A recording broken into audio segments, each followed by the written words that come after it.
Thank you all for coming tonight. We have a very nice turnout. My name is Ed Levine, Lansing Town Supervisor. And I'm here to greet you on this presentation tonight. I'm looking forward to the information that we shared. We have a few announcements also. We have some wonderful handouts in the back. Please feel free to help yourself to that information at the appropriate time. We hope to be out of here by 9, and my understanding is that we're going to try to get our presentation done by 8:30 so that we'll have a chance for questions and answers. Scanning this crowd, is there anyone from the Holyoke power plant here tonight? If not, I'll try to represent them in case there's questions pertaining to that, if appropriate. There's a couple of other announcements going on. We have the emergency preparedness program scheduled for next week in this building. I believe it's 6:30. They require 50 people to register. We only have 22 so far. So if you are interested in that, please sign up. There are posters outside on the bulletin board that will give you information to see how you can sign up for that. And the other bit of information is that on the 4th Wednesday in June, I believe that's June 26th at 6 p.m., we will have representatives from the Holyoke power plant come here and actually give us information on the, hopefully, transition from the power plant to the data center. So they will be here to give a presentation, and hopefully they'll have questions and answer time afterwards. So having said that, we'd like to get moving on our program. I'd like to introduce Lauren Chambliss. She's a Lansing resident, and she's a member of the Mothers Out Front, who are one of the groups that's responsible actually for presenting this gathering tonight. So, Lauren, would you like to take over?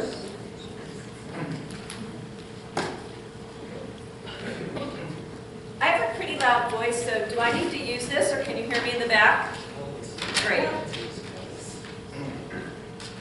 Okay, so I'm here to welcome everyone to the Lansing Takes the Lead on Energy informational meeting. And I think the reason I was chosen to speak is not because I've been the most active member of the group of Lansing Concerned Citizens and Mothers Out Front, but probably because locally I'm the most extroverted.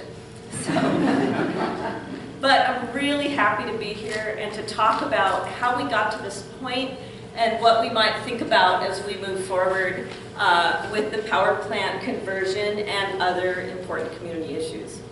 So this meeting, which brings together community leaders, residents, and energy experts, was encouraged and supported by Ed Levine, and we're so grateful for his leadership and that of the town board.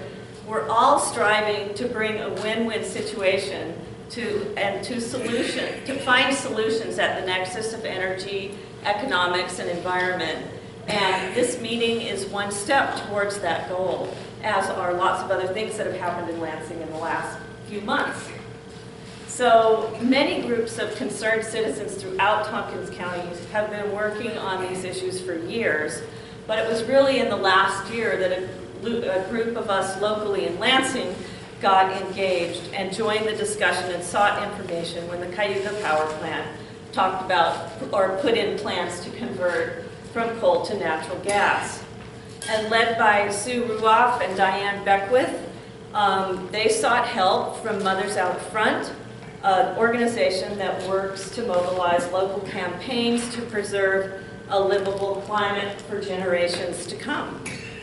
Mothers Out Front, which is represented by Lisa Marshall. Lisa, where are you? There she is in the back today, and she'll be talking a little bit at the end, helped us in countless ways to bring our concerns to local and state officials, and also to raise awareness in our own community about the challenges and opportunities before us. I personally canvassed for the first time in my life on a cold day in February, primarily because I'm a grandmother for the first time, and I was motivated by that and wanting to work towards a future for her that is economically prosperous and environmentally healthy. So I braved my fear of knocking on my neighbors' doors and my embarrassment, and also my great fear of big dogs chained up in yards. And I was really surprised by, of the more than a dozen houses whose doors we knocked on where people were home, that only one person turned us away. Everyone else was really anxious to hear about what the plans were for the power plant, and this was before the data center idea had emerged. And to a fault, no matter what their politics, they were concerned about the idea of it converting to natural gas and the gas being trucked in on our already busy rural roads and right past the schools, as you all know. So my neighbors from all political stripes were like, are there other options? Are there other alternatives? And that's, I think, why we are here tonight. In addition to canvassing the Lansing neighborhoods in the past 6 months, I have to tell you a little bit about what Sue and Diane primarily, but working with others like Lisa Marshall did. And they held countless informational meetings in homes. They attended county, town, and school board meetings to gather information. They published a fact sheet circulated throughout the county. We feel our concerns are being heard, and together, as community members, as residents, working with town officials, working with others in the area, that we can have positive solutions, such as turning an old decrepit power plant into a sparkling new data center. So, one of the things we're united about is this idea that community involvement, community engagement can really make a difference. And that's what we're going to hear more about tonight. Our guest speaker is Claire Miller, who has traveled from neighboring Massachusetts to share her stories on the great positive changes taking place there, which we hope will also continue to take place here in Lansing, so that we can really be not only a regional leader, but a national leader on working for really sustainable solutions. So now just a little bit about Claire. She is the lead community organizer and climate justice director of an organization called Toxics Action Center. Claire has a wealth of experience mobilizing grassroots engagement around climate and energy issues. I think she's going to tell you a little bit about how she got her start, even being concerned about these things and then devoting a lifetime of work to it. Currently, Claire provides organizing support, facilitation, and training to grassroots groups all over the Northeast, teaching community leaders to plan winning campaigns, hone their messages and materials, build groups, fundraise, garner media attention, and more. She's the founder and coordinator of the statewide coalition of 209 groups collectively known as Mass Power Forward, which has successfully advanced climate justice policy and fostered local clean energy campaigns. Claire's mobilizing efforts were instrumental in the community push in Holyoke, Mass, to convert an aging power plant to a solar farm. Holyoke's not a wealthy city, so like our town of Lansing, the need for new, clean, sustainable jobs was as high a priority as was closing the Mount Tom plant. The Toxics Action Center has helped communities like Holyoke all over New England retire dirty power plants responsibly and halt new pipeline and power plant projects. Today, Massachusetts is coal-free. Retiring our Lansing power plant and converting it to something other than fossil fuels is a huge step in making our own beloved state a leader in this arena. So thank you, Claire, for making the trip to our community to share your experiences and further our knowledge of what's possible when residents, business leaders, and town officials work together for a clean, prosperous future for our families and neighbors.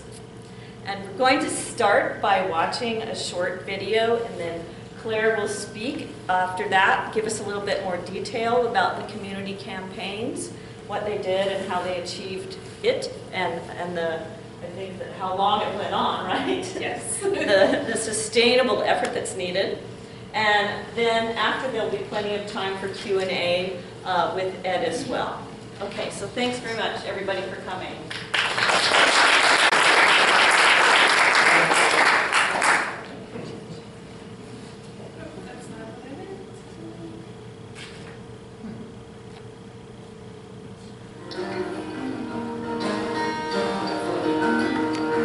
So Holyoke is a city of a little over 40,000 people.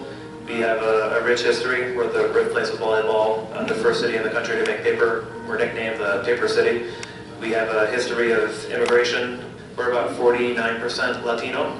Holyoke had an active coal power burning plant for 50 years. Asthma rates in the city are twice as high as the rest of the state. It is possible to transition from coal to clean energy. When we first started this work in Holyoke, we never thought that it would be tit for tat, that we would literally be able to close a coal-fired power plant and redevelop a solar farm in its place. My name is Sylvia Brody, and I'm the Executive Director of Toxics Action Center. We organize with communities that are on the front lines of the worst threats to environment and health across our region. Toxics Action Center approached Neighbor to Neighbor sometime in 2010 around a very interesting and important campaign to close a coal plant in the backyard of one of the towns where Neighbor to Neighbor organizes, called Holyoke. So we first heard about the Mount Tom coal plant when I was with Neighbor to Neighbor, and we were organizing on a campaign to bring local jobs to the city. And we started talking about this coal plant that had been here for 50 years, and it was such an eyesore. And I thought, you know, I don't know if we're really going to organize to shut down this coal plant. We're working for local jobs here. And then we had a community discussion about it. Tenemos un problema bien serio aquí en la ciudad de Holyoke, que hay mucha contaminación en el aire, hay muchos casos de asma. El aire está tan contaminado, me está dando mucha asma. He estado, en un año he estado como 4 veces en el hospital.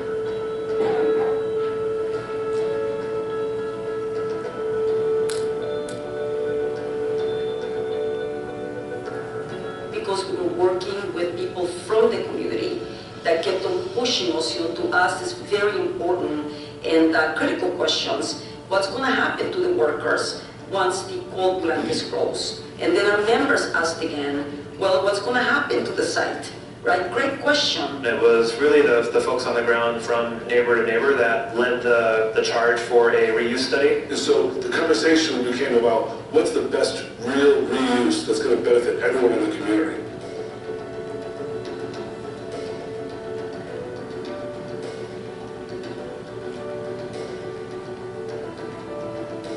Thank goodness for Toxics Action Center.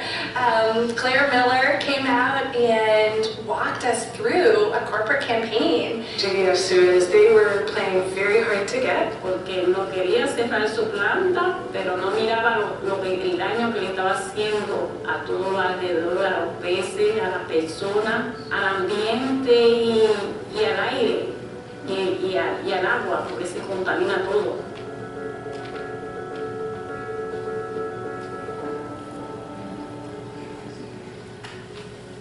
And so we decided we had to escalate the pressure. And so we are coming.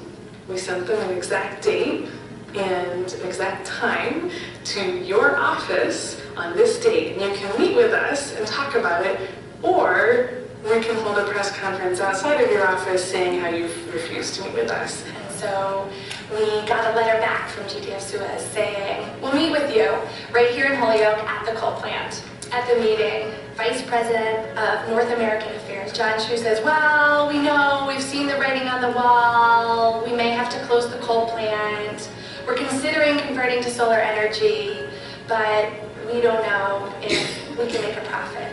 And Carlos said, are you kidding me? You've been making us sick for 50 years and all you can talk about is making a profit? News at 6 o'clock, the Mount Tom coal plant is on its way to retirement. The former coal-fired power station is being replaced with more than 17,000 solar panels, making it the state's largest solar farm. Esa fue la noticia mejor que recibí. In the end, we did it. We transformed the Mount Tom coal-fired power plant from coal to solar. And so we really saw, our vision for a better world become a reality in Holyoke. It wasn't us in suits and ties, it was the people on the ground that had their shirts, that had their neighbor shirts, and had their We Want Clean Air Now shirts and their banners. That's what was powerful, and that's what moved the needle.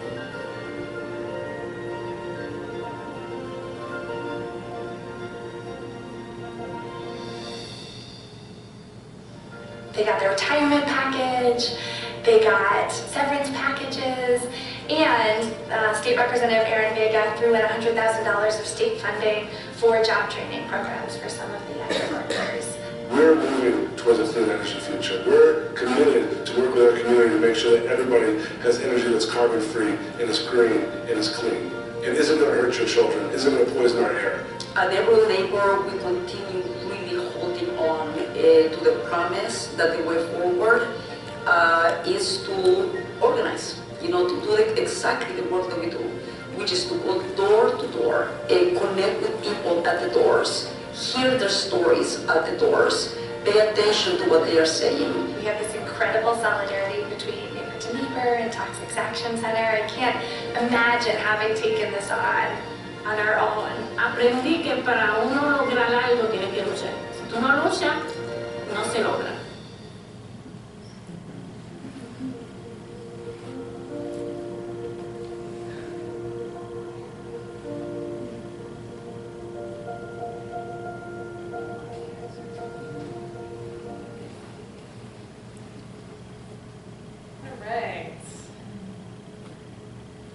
How y'all doing? Good. So I'm Claire. Wanted to show you all that video because I wasn't able to bring everybody with me, right? I'm only one person that's part of a bigger movement of folks, a huge group of people. So hopefully that'll kind of paint the picture as I tell you more. My goal tonight is really to share with you as much as possible about what the role of the community was in seeing that transformation happen. Does that sound like a good thing to talk about? Yes. Awesome. So before I dive into that, I do want to tell you just a little bit about myself and why I decided to come out to Lansing. I had a horrible travel experience out here. Like I canceled, but I'm really excited to be here. And that's because of this. So this is a map from the state of Rhode Island about what the coast will look like if all of the ice melts on our planet. And I don't have a crystal ball. I don't know if that's going to happen, but I also know that it might happen.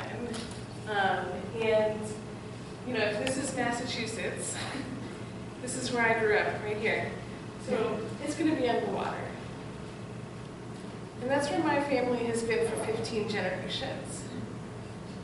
And that means a lot to me. So I'm going to fight like hell.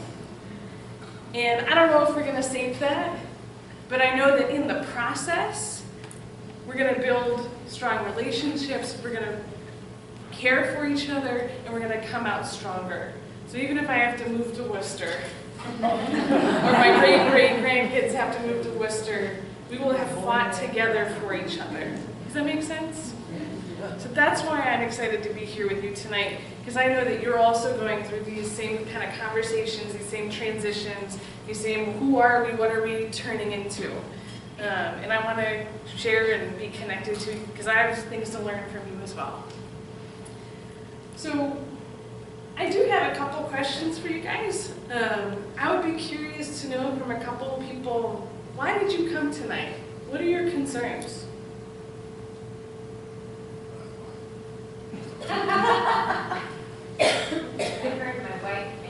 My wife made me. That's a good reason. Gotta keep the household together. Grandkids. Your grandkids. You had your hand up? Well, I learned about Brett Gas, Pennsylvania, from Mothers Out Front at a meeting over here at Town Hall. And I believe in climate change, and I believe we need something better. I believe, solar and green energy is the way of the planet. Yeah. We can create a lot of jobs doing that. Yeah. And, we have other environmental threats. I have a garden club next to my house that may be moving next door to me and shooting lead into the hillside. Yeah. And poisoning our Holyoke Lake watershed. Pollution, contamination, it's on your mind. Yeah, and people have rallied around me, help me, and I want to help others. That's great. Who else is concerned about their grandkids? Is that one of the reasons why you came tonight? Who else is thinking about contamination or pollution? I heard something about a lot of trucks that might have been one of the proposals. I saw a couple other hands. Yeah, you. Well, I'm interested in seeing how we can make this transition without polarizing the community. Making the transition without polarizing the community. I respect that. Yeah. With your solar farm, I wanted to find out how did you plan for when the nighttime and when the sun wasn't shining? What did you do about storage? Great question. We'll get to that. Yeah, let's talk about your hopes. What are some of the hopes that may have brought you here tonight? What are your dreams, your vision, your hopes? I hear about solar. What can that look like? Jobs. Jobs.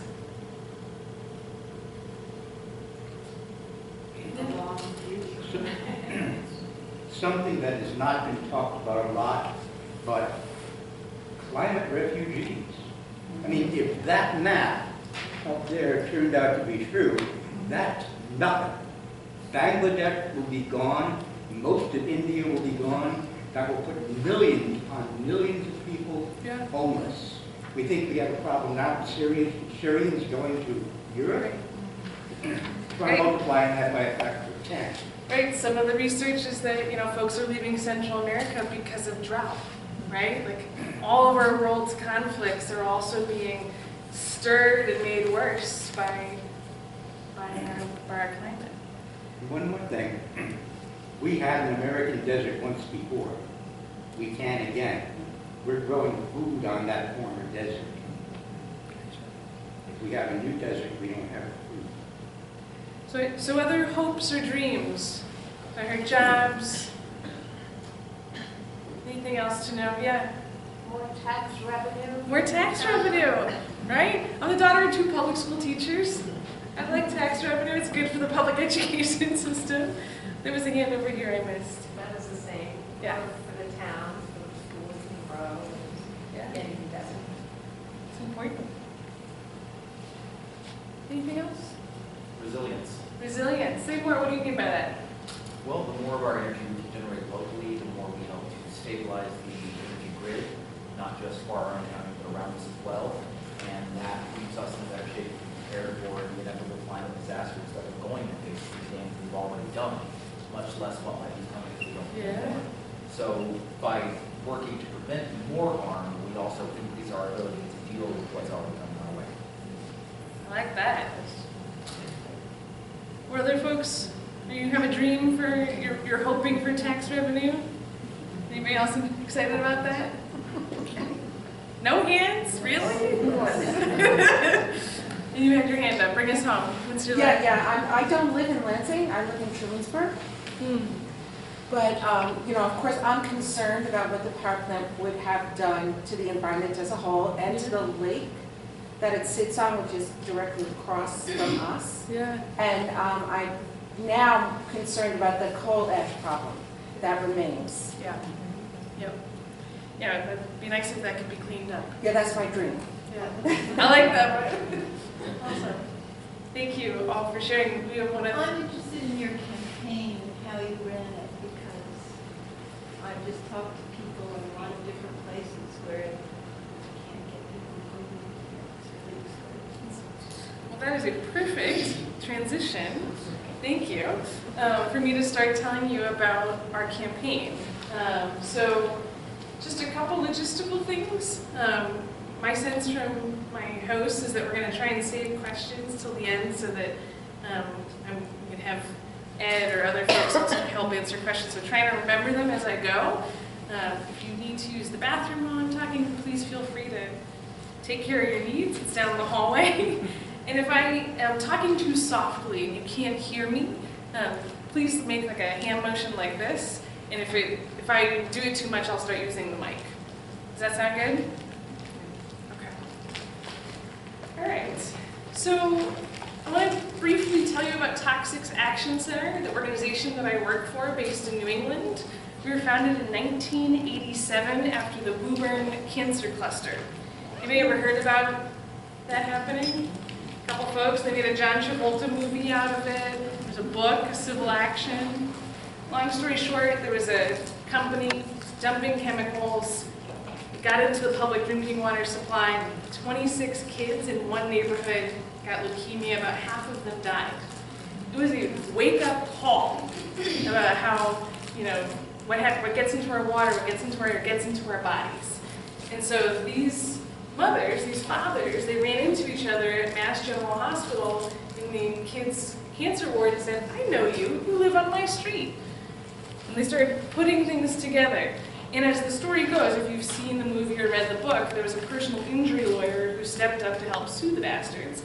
But what a couple folks in Massachusetts said is, that's great, but there should be an organization that's poised and ready to help those people organize, run a campaign, get the government to hold these folks accountable, pass laws. And that's why Toxics Action Center was founded. It was to fill that hole, to be the sort of 911 crisis hotline for everyday people who are trying to protect the health of their neighborhood and their families. So that's our mission statement. In a nutshell, what I do is I drive around southern New England and I meet people around their kitchen table in their church basement, and I give training, advice, coaching on how to run and win campaigns. So I've worked on, we're going to talk about Holyoke mostly tonight, but I've also worked on 2 other communities with coal-fired power plants, pipelines, trash incinerators, you name it, I've probably worked on it. So I'm excited to tell you more. So you saw in the video, Mayor Morse give you a little take on Holyoke. It is one of the poorest cities in the state. It's a planned industrial city, so that's why there's the canals. And it's really struggling to make sure that they have the tax base that they need. This is Carlos and Rosa, who you also saw in the video. Carlos has actually since passed away since this video was made. And you saw the rest in peace at the end. We had multiple leaders actually pass away from respiratory diseases during the course of the campaign. But they were community leaders for Neighbor Massachusetts, the organization you saw in the video. And they asked Toxics Action Center for support. So this is me, looking a little bit younger. And the first question is always, when I'm working with a community, is what are your goals?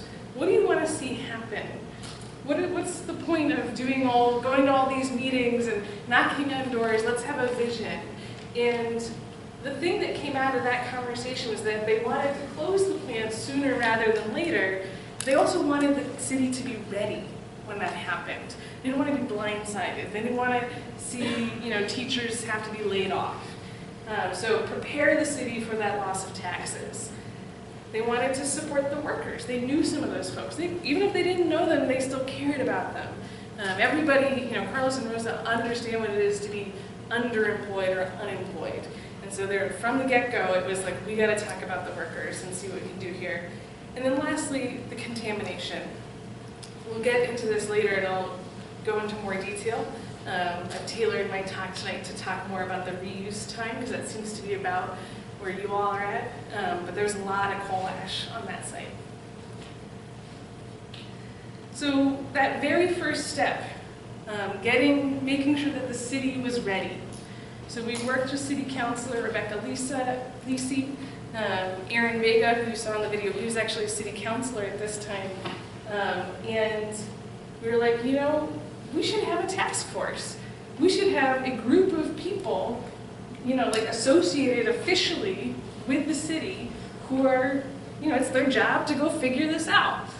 So they wrote a city council resolution and we got it passed unanimously through the city. It was our, very first thing is we gotta get ready. We gotta get people to see the writing on the wall. So that was our kind of first victory. And then we worked with the mayor to get the dream team assembled for this task force, this transition task force. So we wanted people who understood public health. We wanted people who understand energy. We want people who, are thinking about the community in every aspect as we're visioning for this reuse. So, land use comes in handy. The school is clearly on people's minds. the types of people that, we're dreaming up. Of course, we had to figure out, who are the actual people. So this is, our dream team wasn't exactly how it panned out. But the job description, of this kind of task force is really to work with the owners, right? It's their business, it's their private property. They get to do with it what they want. But the truth is that, and I see this in all the campaigns I work on, that big business in a town, they want to be good corporate neighbors. And it's in their interest to have the host community like them, be cooperative. It's easier for them to exist and get the permits that they need over time, or change their operations if they're on good relationships. So we knew that if we made up this committee, got the city's kind of like stamp on it, this is actually the city of Holyoke reaching out the olive branch, that they would likely respond. We wanted to pursue funding for a professional reuse study. We'll talk more about that. We wanted this transition task force to actually hold public hearings as part of the process, to actively solicit from the community, what do you want to see happen here? And then lastly, make sure they're communicating back to the community, here's what's happening. To pay for that, right? Reuse studies cost money. Our state senator, Senator Michael Knappich, he's the guy on the right there at a forum that everyone's looking at. He actually got money allocated in the state budget. So you can see the legalese language there. It was no less than $100,000. I was like, wow, that's a lot of money. And he's like, in the state budget, it's like a drop. It's like not actually that much money. I was like, oh. Seems like a lot of money to me. So that was a really kind of wonderful boon there. And then, the task force had to figure out, okay, we're getting this grant through the state to do this reuse study. Now we have to interview consultants to figure out who we're going to hire. So the whole time, which stands for Action for a Healthy Holyoke, that was the name of our kind of coalition effort. The whole time they're supporting the task force when they're like, we need help, what are we doing? So this is a picture of the site, just to give you a sense. That's the Connecticut River, and there's the existing power plant. So I decided to go down into a little bit of the nitty-gritty here, because I thought this might be more interesting for you all around the reuse study, which may or may not be something that you all want to pursue. But we really wanted to see, like, what are the specifics to this site? I talked to a community group in Chicago who had redeveloped their coal plant, but they had like a fiber optic cable, is that the right word? Like going right by their coal plant, and so it became like something, and I was like, we do not have that in our coal plant. So it became kind of clear, like, oh, like, every situation's a little bit different. So you have to actually understand the challenges, the opportunities that are related. Is there, a rail that goes by? That's how the coal would get to the coal plant. That's an interesting opportunity. How can that help us? And then they created these reuse principles, so things that they would use as they were evaluating different scenarios. So the community spoke and said, we'd like it to be multi-purpose. We'd like to have more than one thing on it. If possible, we'd like to reconnect the community with the river. It's a really beautiful river. They definitely wanted to generate new tax revenue. They wanted to go green, and then use the existing infrastructure where possible. Seems like pretty good principles, right? There's some pictures of the community conversations. There are these different facilitated community meetings. And then ultimately, these were the scenarios that the consultants went deep on after sort of listening and hearing. So large solar installation with a public amenity, like a rail trail type of thing. Solar with anaerobic digestion, which is a sort of like composting, but not smelly. Large-scale, non-smelly composting. Maybe some opportunity for community gardening, and then, again, that public amenities, maybe there could be a park. In each of these scenarios, they looked at how much would it cost, because the cost is a big element here, right? So they analyzed it with the demolition of the building and without the demolition. Because the building itself, it was from the 50s, had asbestos, the smokestack has had contaminated pollution going through it for 50 years, so it's also pretty contaminated. So that was one of the economic impact pieces. And analyzing for what's the employment opportunity in these different scenarios, what are the tax opportunities, because those are really important. Just to give you a sense of the type of contamination we were dealing with, there are 21 different ash fill areas. So, if you think about when you barbecue, right, you end up, if you do charcoal barbecue, you end up with some ash at the end. Same thing with burning coal to make electricity. So they had, for a long time, just been dumping that on site. And that's it's pretty dirty stuff. Under the Obama administration, it was considered like deeply hazardous waste. I think the Trump administration reclassified it. It also been the former dump just for the plant, for whatever trash they were generating from just working there. And then for a little while it was also the dump for the city of Holyoke. So a lot of dumping happening. And it was interesting because that was one of the clear things that the group members were really concerned about. A lot of them were Puerto Rican immigrants, had seen contaminated sites in Puerto Rico be left for decades and never be cleaned up. So they were like, I've seen this before, we do not want that to happen here. And so we looked into it, right from go. It was kind of fascinating the way that there had been a cleanup site plan, but because of a rare species, it had gotten really slowed down. And so by having the community being like, hello, state of Massachusetts, what's going on here? They're like, yes, we're on it, right? So that community involvement moved the cleanup plan along. All right, so that's a lot about the process that was happening at the city level. At the end of the day, the ultimate decision maker, though, was the owners. It was their plan. They could decide. And so that's what we call, in the organizing world, a corporate campaign, where you have to convince a corporate player to do the right thing. So we did a bunch of research, like Googling GDF Suez, never heard of them before. Turns out they're a multinational corporation based in France. But their website is all wind turbines and like pretty, And I'm like, okay. And then I'm like looking, and all of their other assets in our region were all small hydroelectric. It's just stuff that I support.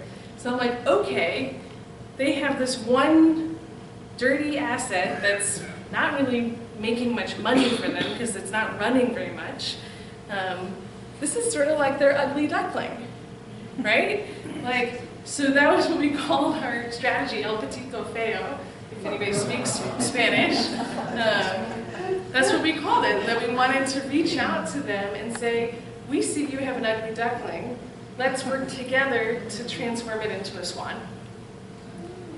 You know, you're not making money on this, coal is on its way out all across the country, let's work together and make our interests aligned.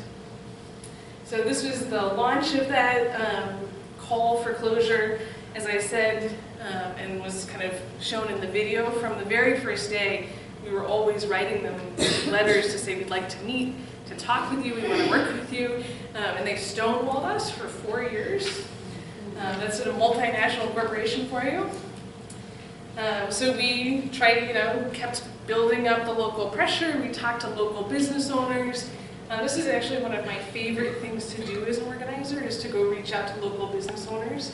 You just walk down Main Street and you talk to the barber shop, the pizza shop, the auto body. And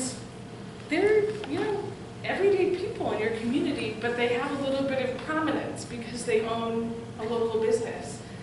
So we got more than 60 owners in Holyoke to endorse our campaign for this responsible retirement and sort of amp up that pressure, saying if you want to be a good corporate neighbor in Holyoke, you've got to come talk to us. You've got to work with the Transition Task Force. So the workers.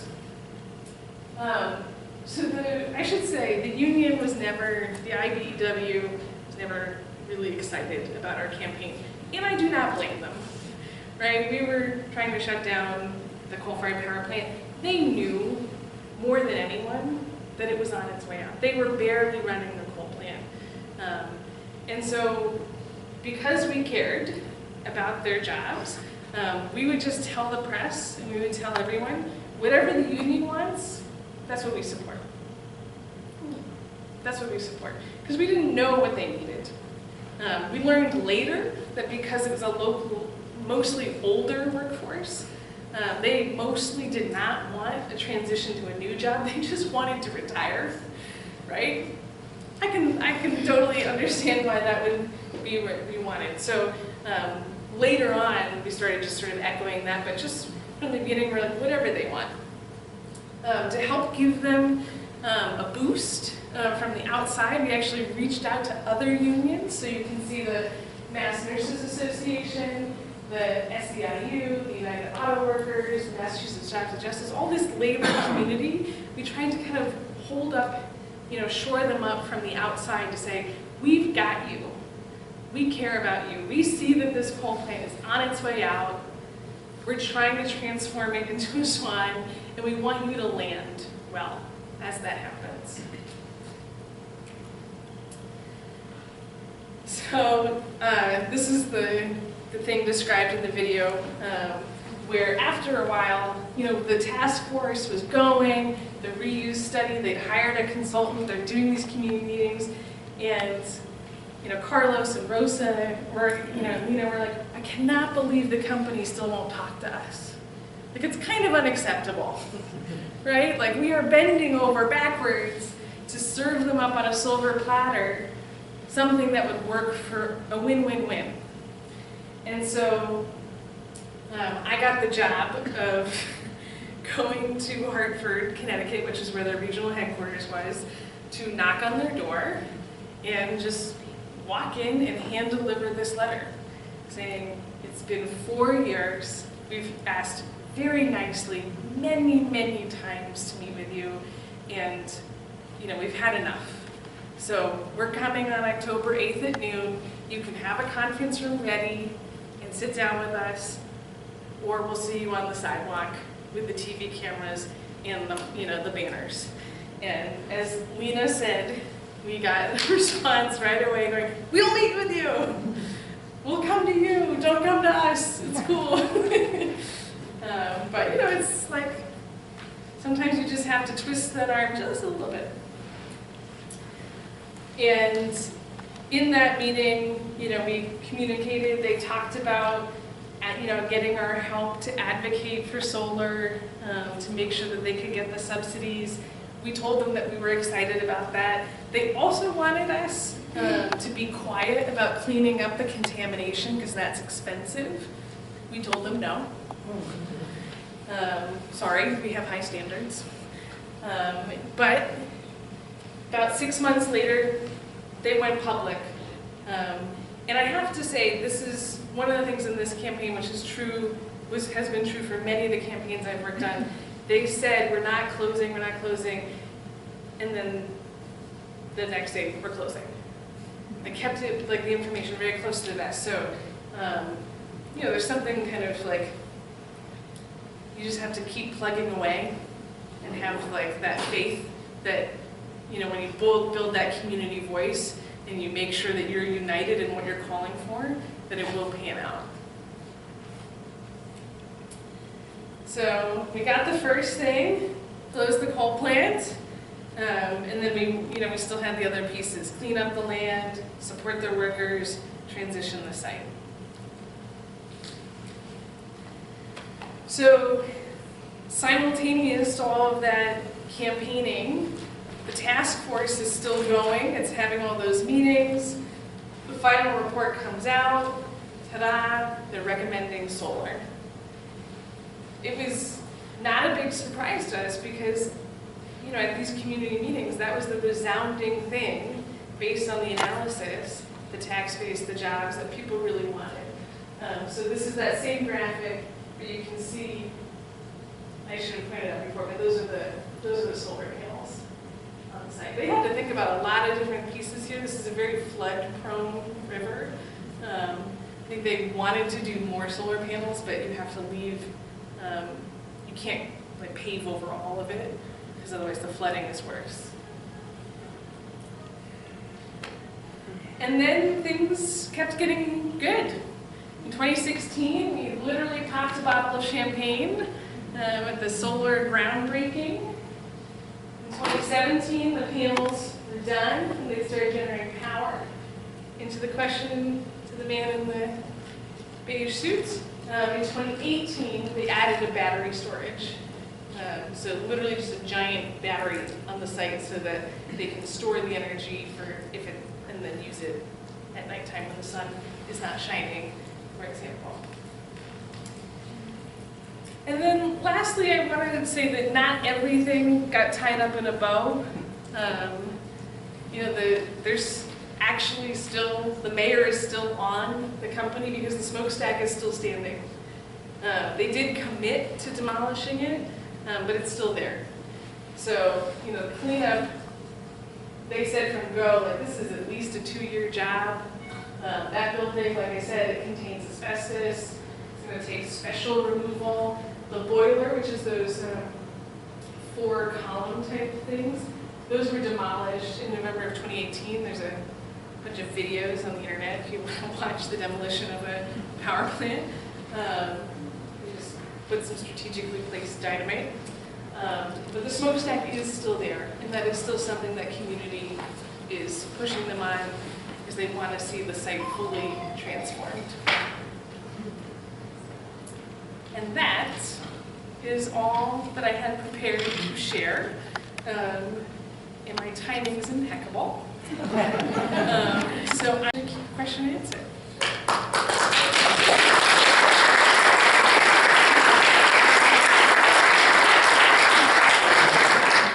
How big is the battery? How big is the storage? How big is the battery? Yeah. How long can it work on battery? I don't know. Sorry. I'm not a technical person. I can answer a lot of questions about campaigning.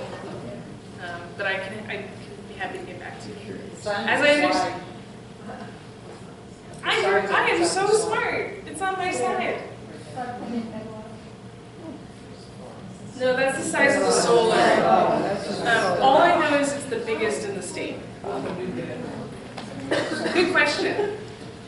Other questions? Yeah. Hi, so you're saying they did eventually clean up the coal ash and the company paid for it? As part of the transition? Yeah, so the company is the responsible party, and because I also work on brownfields, often companies will try and say, oh, we're bankrupt, this subsidiary can't pay for it, bye, let the state pay for it. That did not happen. I'm not 100% up to date on how far the cleanup has gone. I do know that it's taken extraordinarily long, and having the community checking in on it, saying, why is this still there? Why is the smokestack still there? Has been key to keeping it going. Were there special tax incentives or things that convinced the company to do this, that the solar could be profitable? So the question was, were there special tax incentives or other things to make them? Yes, yeah. So the state of Massachusetts at different times has had different solar policies. That was one of the things that they asked our help on, was to go advocate at the Capitol for SRECs, which stands for Solar Renewable Energy Credits. Thank you. Which is something that, but they changed, honestly, that policy has been changing on a yearly basis, but at that time it was part of what made it possible. Yes? Where did the coal ash go? Yeah, so that's a really good question. What did they do with it? So hazardous waste The best thing that you can do to it is send it to a certified, deeply lined and protected landfill. I know, it sucks. There's nothing really visionary you can do with toxic things like PCBs or coal ash. It's better than having it on the banks of the Connecticut River, which floods every year. But yeah, you had a question? Yeah, could you go into further detail describing how you put together the citizen task force? Yeah, so is there a particular piece? Well, I mean, you suggested that you found people who had particular expertise, who had special skills to contribute to so that you would cover, all of the issues that were involved in this. And I just wondered, how did you find these people? I mean, or did they just step Carlos up? and Virginia and Rosa, I mean, they had lived in their community for a very long time. They also, through the campaigning, came to know a lot of people who were interested in this type of thing. So, I mean, some of it was just asking around, saying, who could we trust to go to bat for us and advocate to this company who could just shut it up, close it up and walk away, or turn it into an LNG to a gas plant, because that was also an option in Holyoke, and they also would have had to truck it because there's no pipeline that goes along the Connecticut River. And so, it was a lot about, who can we trust to advocate and know, be able to see through, ask the right questions. This type of, when they say, oh, don't push us so hard on the contamination, it's not such a big deal, to be like, we actually care about that, sorry. One of my, an element of my question is, how do you deal with the different personalities of the people who are involved in that? Yeah. That can be tricky. So the question is, how do you deal with the different personalities involved in that? With as much grace as possible. Okay. I will say that sometimes they asked one of the members of the campaign to help facilitate and keep the thing on track. Okay, so there was sort of someone who was kind of supervising that. Yeah, someone had to, set the agendas and make sure that people were coming out to the meetings, because most of these folks were not previously, on some sort of town committee. Mm-hmm. It was very citizen-led. That's what I very grassroots, and so, having someone who was familiar with, open meeting law. Who could help, but ultimately it never would have worked if it hadn't, had that heart and soul of the community in it. You and then you. Could you go back to the storage slide long enough so I can get a picture of it? Yes. Thank you. You had a question? It sounds as if, the way you tell it, that the town was really on board for closing this down. And I'm just wondering, was there a substantial opposition? People who felt that, they would never have the tax base that they needed, to close it down. Were there people who really wanted to keep it? So the question is, it sounds like our city was really on board. How real was that? And was there opposition? At the beginning, we had no idea how much the tax base actually was. And like I said, Carlos and Rosa, they were concerned. They don't want to see it just go. And so we looked into it and did the research, and Aaron Vega, who was the city councilor at the time, helped us, actually understand, like, what's the mechanism? It's called, in Holyoke, it was called a pilot, which is a payment in lieu of taxes. And so it's like negotiated. And it turned out, and I've gotten a sense it's similar here, that it had gone down drastically. And so when we said, is this actually going to be a big deal when it closes? They're like, well, it's kind of already not that big a deal. It used to be a big deal. And for other communities that I've worked with, they've had, coal plants that were like half of the town's budget, and that is a big deal. But we kind of figured out there's not a lot of opposition to the closure, but there's a lot of anxiety around what's going to happen. Where's it going to go? And that was the thing that we had to really mobilize and get, this process going where people could feel like, we're going to figure this out together. Did that answer your question? Yeah, but there was real awareness of pollution.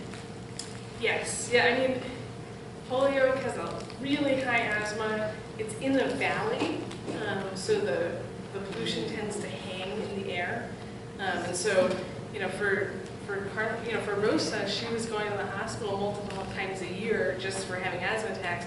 When they learned about the coal plant, they were like, we don't care if it only runs 10 days a year. That is 10 days too many. We do not need the extra air pollution. Particularly when they layered onto that and figured out that there were other ways to make electrons like solar panels. I'm going to call someone I haven't heard from. Yes? I saw on the slide that you said that there was a proposal to go from coal to natural gas. And can you talk a little bit about that and what it was like to address that issue? Sure.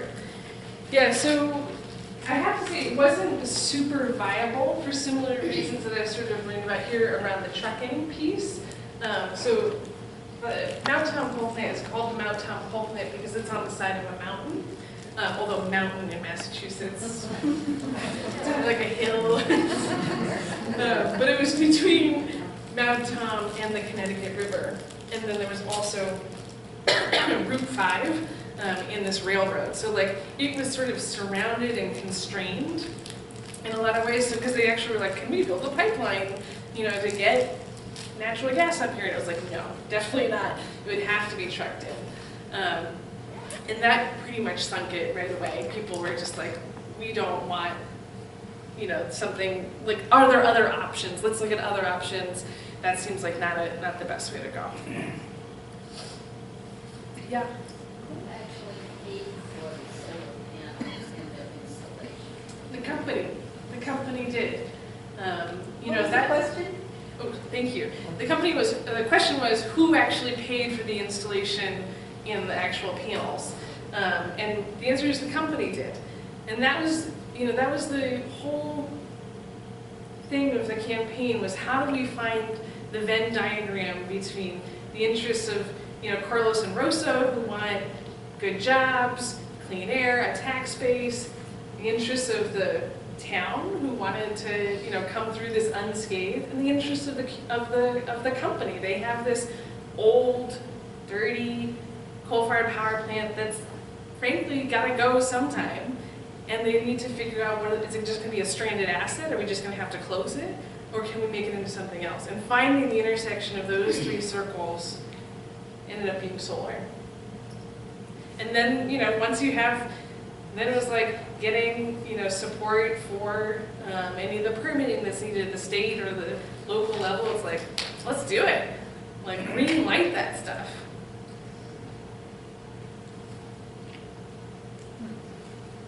So I was just going to ask a question that sort of feeds off of hers. So clearly there was a segment of the population that was really impacted by that, the health problems. Was there a portion of the town that was oblivious of their suffering, unaware of that? Maybe not against, obviously not against those people, but just kind of apathetic. Absolutely. And how were they brought on board, or was it just not even necessary to get that many people involved? Do you know? The question is, was there a part of the city that was oblivious, and did we have to get them on board? Sort of what happened with that? And yes, there was definitely a part of the city that was oblivious. Like any community, there are different neighborhoods that have different feelings about each other. Right. What area code are you in, or whatever.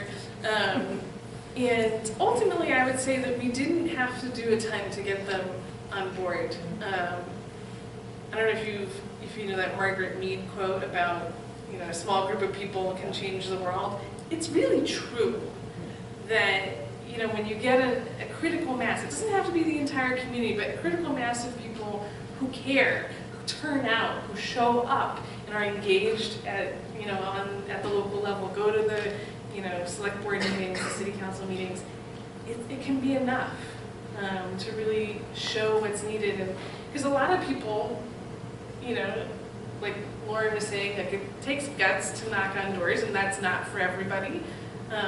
But they received and they listened, right? A lot of people are sitting there going, I don't really know how to get involved, I'm not really sure that's for me, but I'm really glad someone else is doing it. So there can be a lot of latent support. Yeah.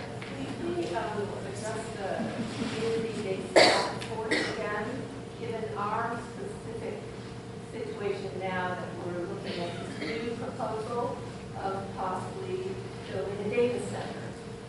Can you help us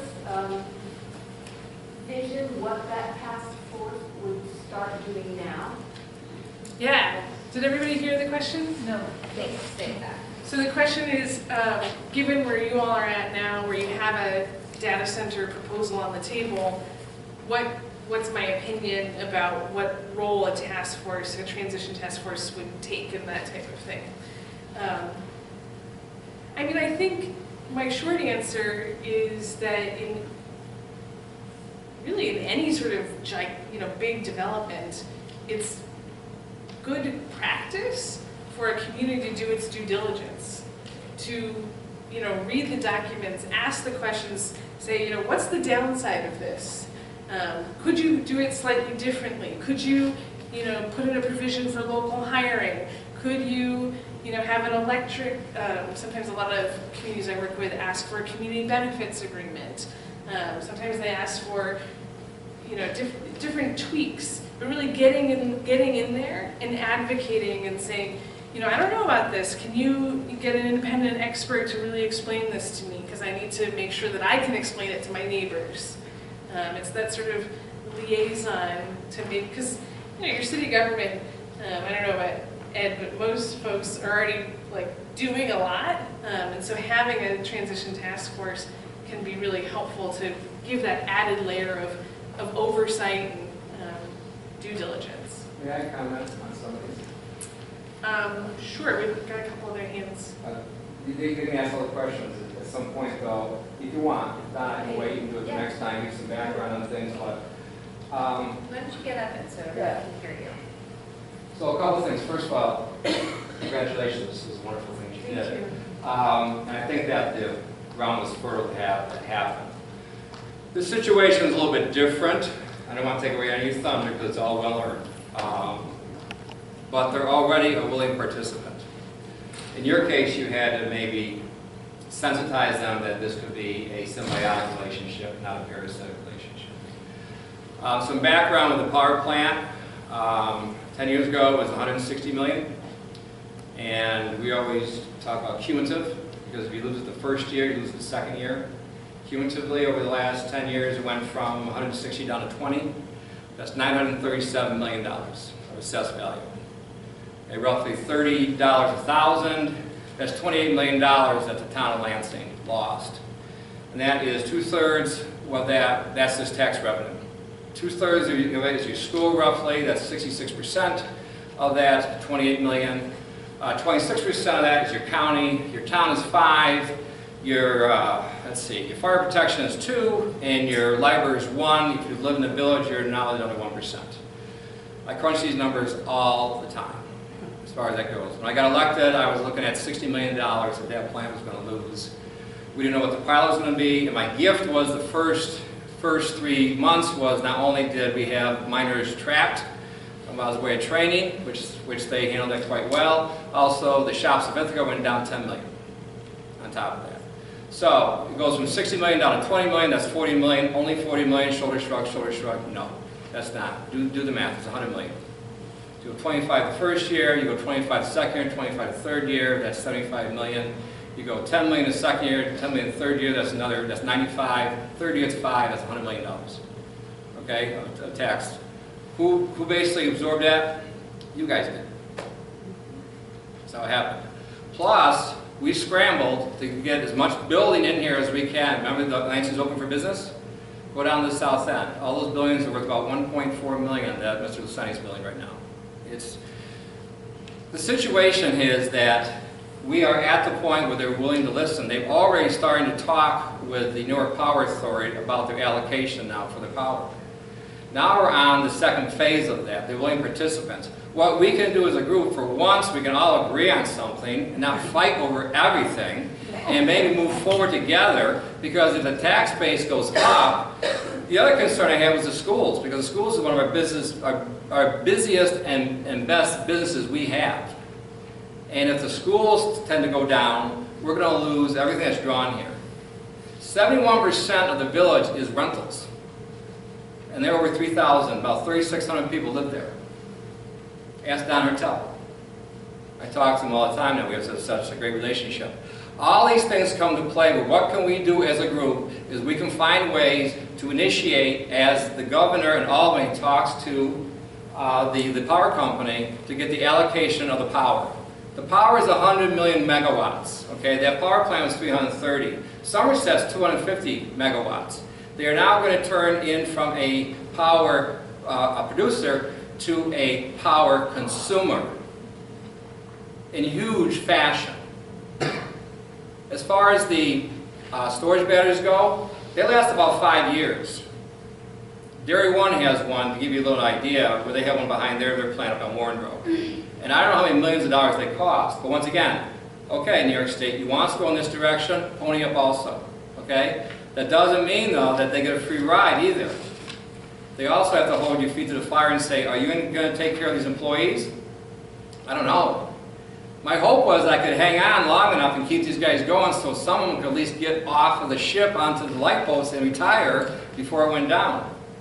I lived through that, 58 years old, 50-minute phone call. I'm out of a job. I had to work for the company for 18 years, and I'm 58 years old. Good luck with that. So I lived that. I don't want anyone else to live it. It's terrible. They say they don't discriminate against age, but okay.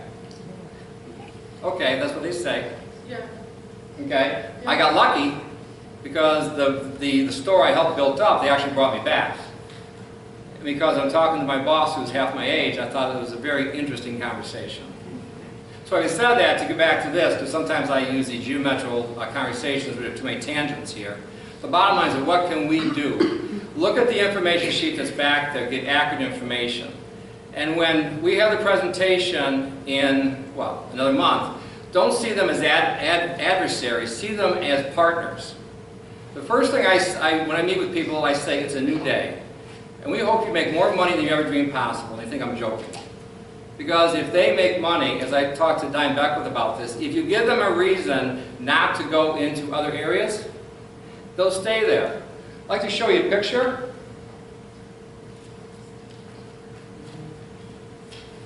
I wish you were here 2 years ago, because this was 2 years ago. We had a nice presentation there of everything, how they tried to turn that plant into solar. They were willing participants to do that. And what it was 18 megawatts and 75 acres. Now what they plan to do is they plan to use the same footprint, and they only have about 200 acres that they actually can do this out of 453. Because of the slopes and everything else there. Okay, so of that, they're roughly going to have 75 acres, 15 megawatts. Those 15 megawatts, they plan on, and I'm not going to hold their feet to the fire, they plan on using storage batteries also for that. And their plan is not to, I'll say hopefully their plan is, because I don't have anything in writing, is that when the batteries kick on, it won't be at night so much. It'll be when the peak hits in August and you don't burn everything out. The other thing we can do, in all fairness, is go to NYSEG and say, you know what? We need a reliable grid. And you need to pay for it. Yeah. Bottom line, you need to pay for it. And we've lived through that in Lansing in January, in February, and March. We had unreliable power this last year. So all these things are noble ideas as far as heat pumps. I get it. I'm a scientist. I get technology. I get the little phones we have now as opposed to big computers. I get all that. We need inexpensive, reliable power is what we need. And if the grid's not going to hold it, the grid needs to be fixed. So I just want to correct one thing or reframe. I do not want to say that GDF Suez was an adversary. I'm not saying it was. I'm simply saying that in the past, the way that the city needed to engage with them is exactly the way it is as a partner. They're a corporate neighbor, right? I mean, in our instance, we had to convince them to come to the table. You're not having to do that. And I hope that they do everything right by you guys. I will share one cautionary tale. In Somerset, Massachusetts, which had 2 coal-fired power plants, the 100-year-old one had committed to close on its 100th birthday. Then it came and they said, you know what, actually, I think we want to burn construction and demolition and solid waste instead. So, yes, they are your partners, they are your neighbors, but until it's set in stone, I highly recommend that you read, all the fine print, make sure all the T's are crossed and the I's are dotted. And to me, that was what the role of that task force was, to be that advocate, get in the weeds, because it is deep. And it sounds like you've done some of that, you're like in the weeds on some of that well, stuff. I did first to the door, because this is their opportunity. Their opportunity. They've done this project already in another state. Yeah.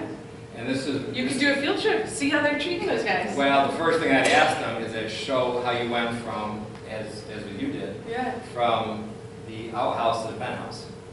And how do you do that? Yeah, they definitely respond. There you go. Yeah, they What about definitely respond. I'm back with you though. Did they clean up the ash?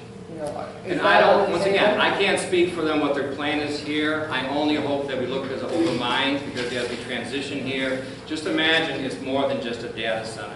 I mean, you talk to some people at Cornell, they need reliable fiber optics, is what they need on top of that. Maybe you talk to Ithaca College. You have a great intellectual base here. I'm looking at Loudon right here. In all fairness, why not tap into that and do something different than try and do the same thing cheaper and fight the person next door for the same bone? Why don't we be innovative, as we have in this town the last 3.5 years, and do other things nobody thought of? This is the opportunity to change the whole dynamics of that end of town, as opposed to lying just on the southern end with all the building. Because when the rentals pop and the bubble bursts and there's no more rentals, where are we going to go now? A lot of people are going to leave, if they're not leaving already. That would be just a shame. Saw a handful of more hands. You and then you. What I'm getting from Ed is that when you were saying you had to get that company to come to the table, I think for us, we have another table that we need to maybe go to, and that is the New York State Power Authority and things like that, that I think we might need to look at those sorts of things in addition to keeping track of what Hugo Power, the company that owns them, is planning to do. Yeah, that we have to look at it also for what else can we do in the community besides the power plant to keep our community growing. Well, but that's so that's the analogy to our situation in Holyoke was that they said to us, we need your help with the solar credits. Right. So my understanding is they're asking for your help in getting this power allocation. Like, assuming that you all love the data center, go to, right? Like, help get it here. Get in the ring and make it happen. So let me give you an update on that too, okay? This is CJ Randall. She's our full-time planner now. Yay! And we've had a phone conference with her, with the representative from NYPA, New York State Power Authority. Everything's going to be acronyms now, so bear with us as we throw these out here. We go into politics, everything's an acronym. So NYPA, New York State Power Authority, we reached out to the representative of that and talked to them directly. And now there is conversation going on between them, NYPA, and I believe, and also the power company. So that part, what we can do is what you can do is what we've done in other projects. Get me somebody who are the champions, are the point people on this for emails that you can CC everybody back and forth. Get the email chain going. We can feed you information on how to do this, whether it be a petition, whether it be, we have letters of support that are there. It's a form letter. We can do whatever you want. But I want to give you accurate information and work through Jerry at the power company. Say, Jerry, what do you need from us to help this go along? Or talk to the representatives of NIPA. What do you need for us to show that we're really serious about this? And have those people reach out to the rest of you so that we have a constant circle going back and forth. And we'll share the information as fast as we can. Like I said, you have a printout right from the power company representing themselves right there of the facts. So that's one way we can do this. So as soon as we heard about this, we asked Jerry, are we okay? We're not going to mess up any negotiations? No. So we reached out to them automatically. You had a question? Yes. So for you to come in as an organization, does the group have to have a grant? We pay you? Or how does that work? I'm free. Yeah, no, Tax Extraction Center is a nonprofit. We fundraise. Say the question so everybody can Thank you. clear. The question was, to get assistance from Tax Extraction Center, does a group need to have a grant or money? And the answer is no. Like I shared, we were founded to help like the families in Woburn at no cost. So we do fundraise. We ask folks to consider making contributions, but we raise our own grants so that I can show up wherever I'm needed at the turn of a dime. You've got a pollution problem, I will be there. It doesn't matter how much money you have. Because, I've done some organizing, and it's difficult to get it straight out. There's a lot of people here. There's not enough airtime for everyone to say what they're thinking. And to get a direction and know what the next step is, and to carry it out, and see and then evaluate, did we do it? It's a process, and it's not just let's do it. It has to be organized. And so that's where you come in, because you have the history and the expertise, the experience. Yeah, that's the dream. So I didn't catch your name. Cindy. So Cindy's describing how getting that type of communication going is a lot of work. Getting community consensus is a lot of work.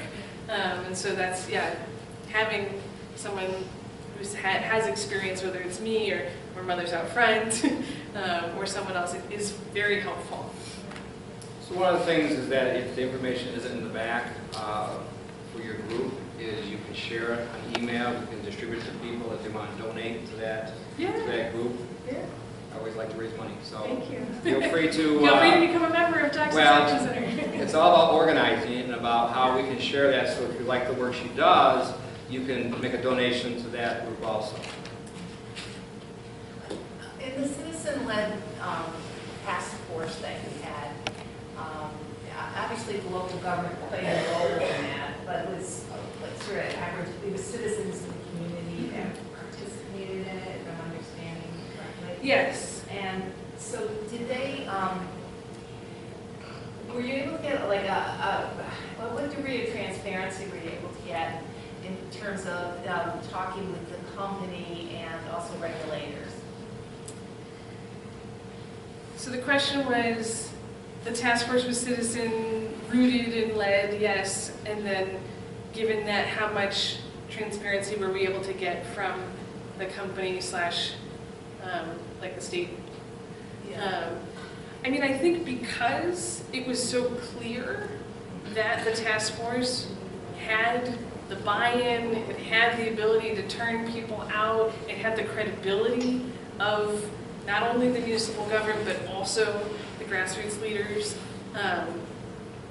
They sort of felt like they had to do right by them. So did we get perfect stuff? I don't know. I can't claim that. But I do think that having that type of committee just makes it so much stronger when someone is saying, I'm a resident of Lansing, I'm part of this official committee, and I have this expertise, and I want to know why on page 32, on paragraph 3, you said this. Because, most people don't have time to do that. But having a group of people who have the kind of the trust and the heart of the community was so crucial. So that people really felt like the end product was the right end product. Yeah.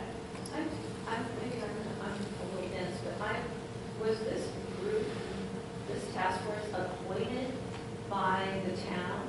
Yes. But largely, you make suggestions to the town and then they appoint members. But it was an official, yes, had an official municipal function. Yeah, so the question And is, it's like an advisory group. was this an official committee? Yes, so we passed it by city council resolution, so they, wrote a thing, whereas, therefore, so-and-so shall do such and such.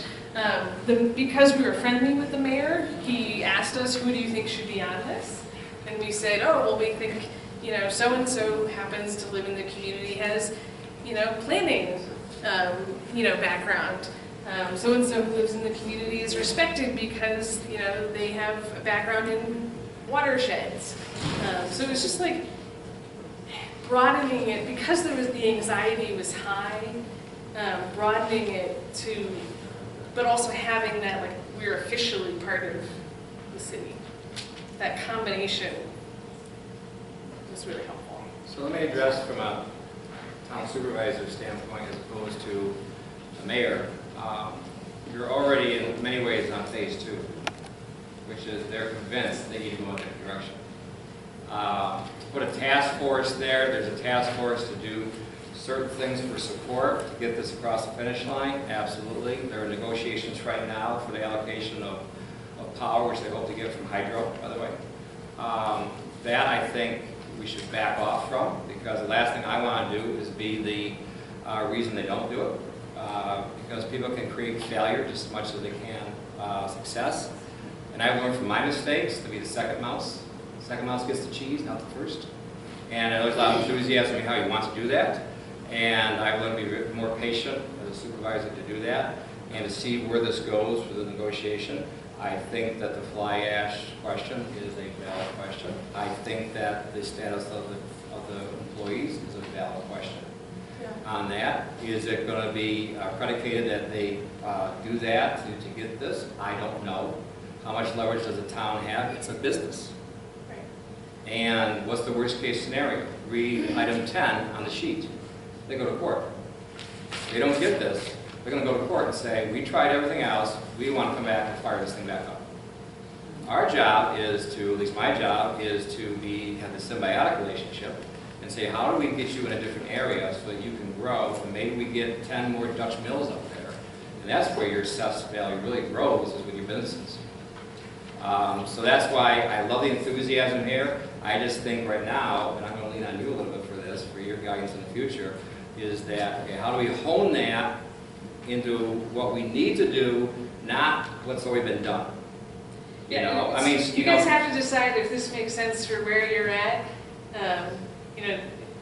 Hopefully they get this allocation and you don't have to worry about it. What happens if they don't get it? You have to decide what makes sense for you and your community. And I'm happy to be on call to give any sort of insight that I might have. You're the experts on your community, though. And I'm going to toss it to Lisa because we are at time, and I'm happy to stay after and talk with anybody. Can we have another round of applause for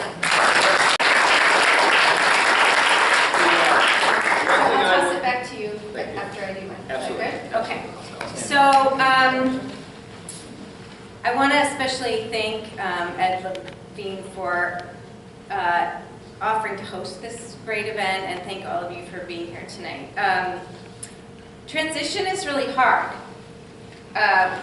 I moved to this area after my husband retired from the Navy, so we had to transition all the time, our whole life, uproot ourselves, find everything new, and that's a very hard thing to do. So the way that I coped with that as a military spouse was to imagine what my future life would be in the new place, and that helped me make it real. So I would look at maps, and I would look at houses, and I would find chat groups where people were talking about that town, and read about the schools, and see if I knew somebody who knew somebody who knew somebody who lived there, and then I would call them.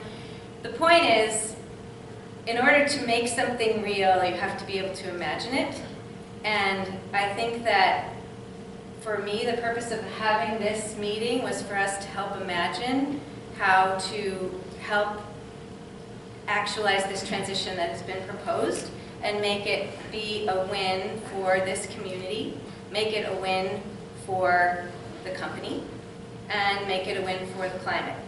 And so that's what I'm so glad that we're here, and I think that this is a great beginning of how we can continue to work together to actualize that reality moving forward. So please put in your calendars that June 26th, the company will be here, and between then and now, we should probably do some community work about thinking about what we want to ask the company and what questions we have, and what input we want to give them. And we want to also think about, is it important for this community to have a task force that helps inform that communication between the municipality and the county, the state, and the community and the company. So there's a lot of work to do, but we're really excited to have this opportunity to do this work. And that's partly because of all the work that a lot of us in this room have done to get us to this point, everybody in this room. So, and I just also want to make a personal announcement. I am the community organizer for Mothers Out Front, but only until the end of business on Friday.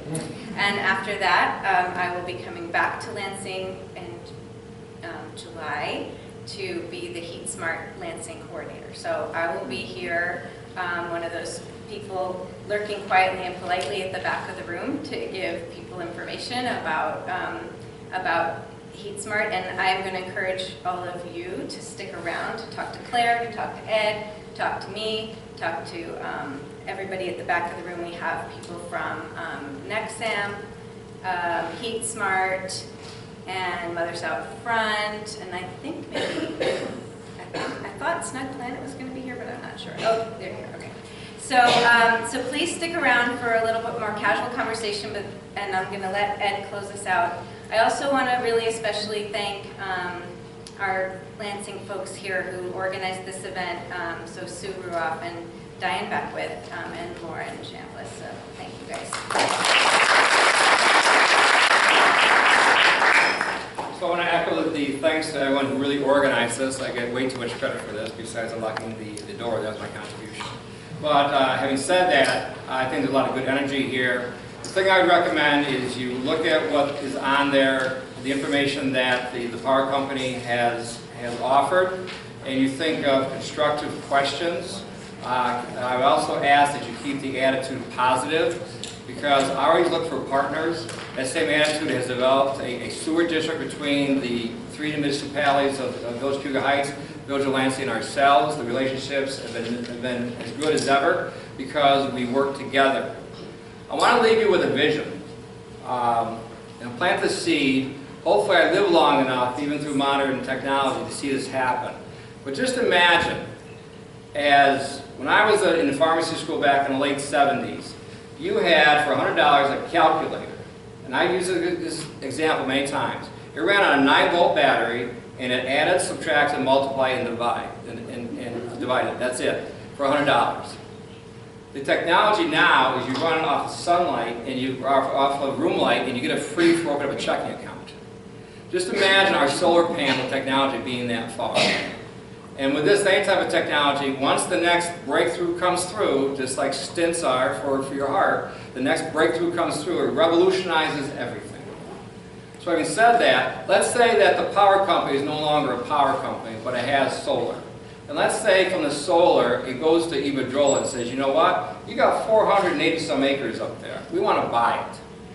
And where the farmland is, which isn't very good, I've been told, we're going to put more solar panels up there. So we can keep going with this data center, take more off the grid, and become a better and better partner for the environment.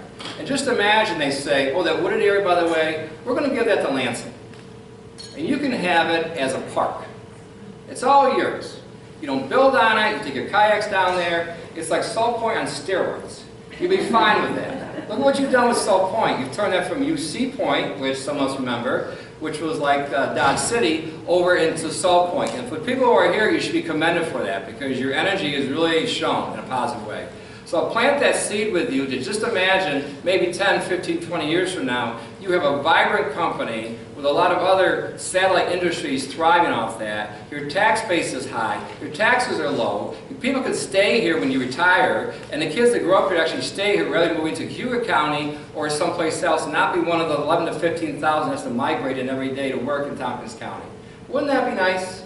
It's all because you actually will be a part of that, and you can tell your grandkids, we went a different direction. Rather than butting heads with each other, we said, you know what? If we all pull in the same direction, we can get something moved. So I'll leave it with that. Thank you all for coming out tonight.